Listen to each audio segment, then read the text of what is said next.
দেখো এখানে তিলক টিলকও কেটে নিয়েছি। এখন আমাদের গাড়ি চলে এসেছে, এখন আমরা নিচে যাব, লেট হয়ে যাচ্ছে।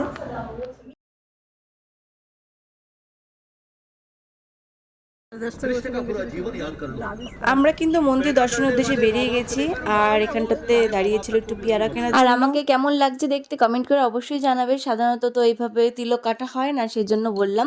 তো যাই হোক, তারপরে কিন্তু আমরা একটা জায়গাতে নেমে সকাল সকাল সবাই চা খেয়ে নিলাম। তো ফার্স্টে আমরা যে মন্দিরটাতে গেছিলাম সেটা হচ্ছে বৈষ্ণব দেবী মন্দিরে গেছিলাম। মন্দিরটা বাইরে থেকে এতটা দেখতে সুন্দর, এখানে মাতাজি দূরের থেকে দেখা যাবে তোমার, মানে খুব খুব খুব সুন্দর দেখতে। তো চলো এন্ট্রি করা যাক, এখান থেকে এন্ট্রি স্টার্ট।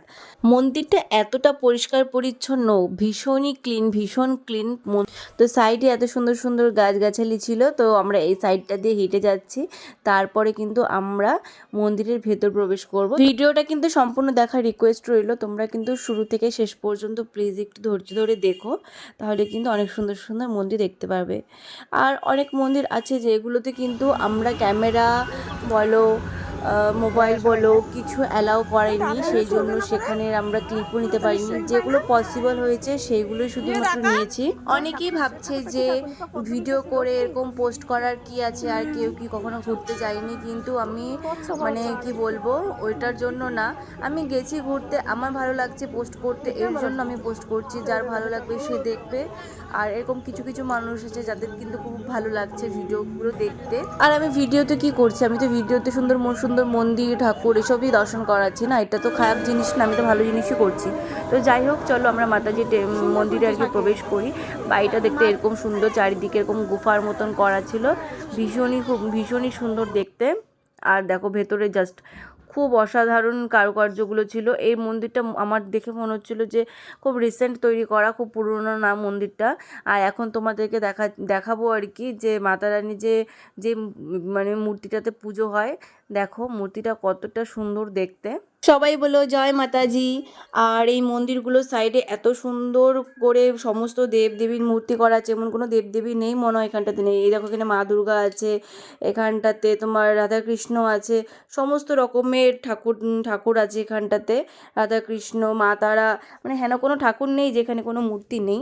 তো দেখতে পাচ্ছ কতটা সুন্দর দেখতে, মানে সব ঠাকুরের নিচে কিন্তু কিছু না কিছু লেখা আছে, নাম লেখা আছে। কিরকম মন্দিরটা বলো? খুব সুন্দর, খুব সুন্দর না দিয়া?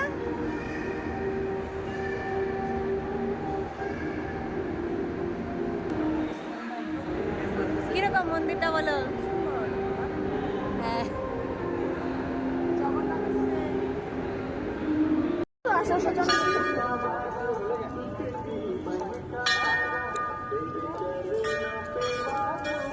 দাঁড়াও, মন্দির কিন্তু এখনও দর্শন করা শেষ হয়নি। মানে এখন শুধু মাতাজিকে দেখলাম আমরা, কিন্তু মন্দিরটা এতটা বড় এরিয়া নিয়ে তৈরি, এখানটাতে প্রতিটা মন্দিরই অনেক বড় আর কি এরিয়া নিয়ে তৈরি। এখন যাচ্ছি আমরা একটা গুফার মধ্যে, এর ভিতরটা এতটা সুন্দর, মানে যখনই প্রবেশ করলাম তখনই সুন্দর ঠান্ডা একটা কীরকম শান্তির মতো লাগলো। এটাও কিন্তু একটা গুফা। আর এখানটাতে প্রতিটা জায়গাতে মাতাজির মানে এক একটা অবতারের ছবি আছে, তো তোমাদেরকে দেখাচ্ছি দেখো। আর মাতাজির মূর্তিগুলো এত সুন্দর দেখতে, আর দেখতে পাচ্ছ ভিড় কতটা। তো আমরা ভিড় যখন আস্তে আস্তে মানে ফাঁকা হয়েছিল, তখনই কিন্তু আস্তে আস্তে ধীরে সুস্থে আমরা এগুলোকে দেখেছি।